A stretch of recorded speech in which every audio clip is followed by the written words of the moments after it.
15 years ago, the nation was shocked to hear about this case. Rusty Yates returned home from work to a nightmare. His 5 children had been drowned in the bathtub by their own mother, his wife, Andrea Yates. Well, NBC's Janet Shamlian sat down with one of the few people who remains in contact with Andrea Yates as she lives out her days in a mental hospital.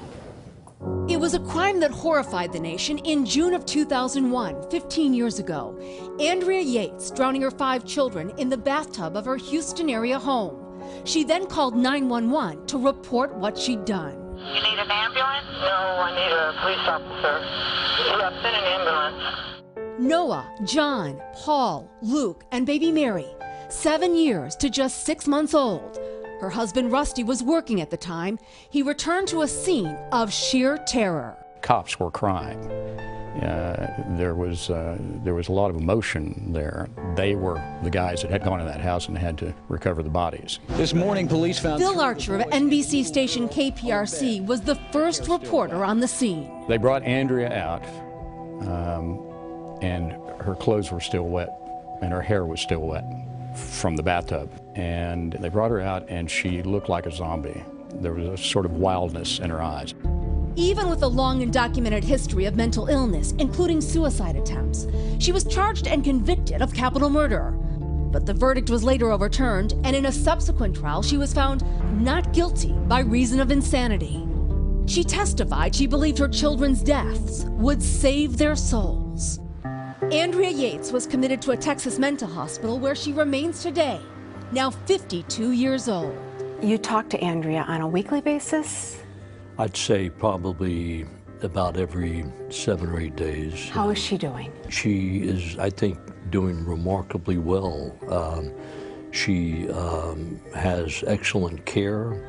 George Parnham was and still is Andrea's attorney. There's not a day that goes by where she doesn't care for, talk about, is happy about her children's lives before June the 20th, and grieves for her children.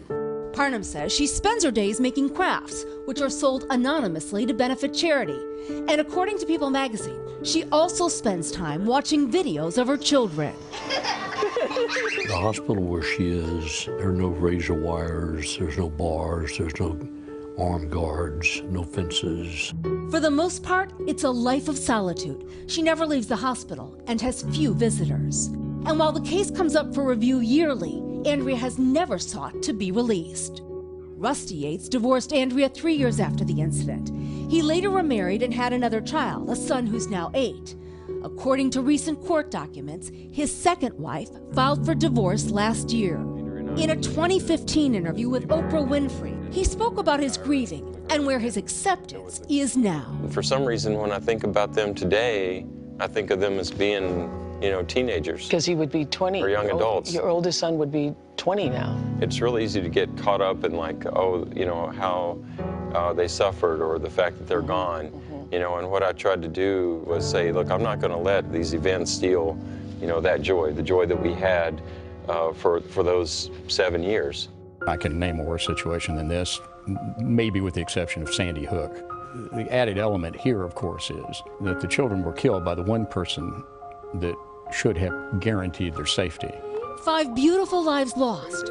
15 years later, a tragedy that still resonates. For Today, Janet Shamlian, NBC News, Houston.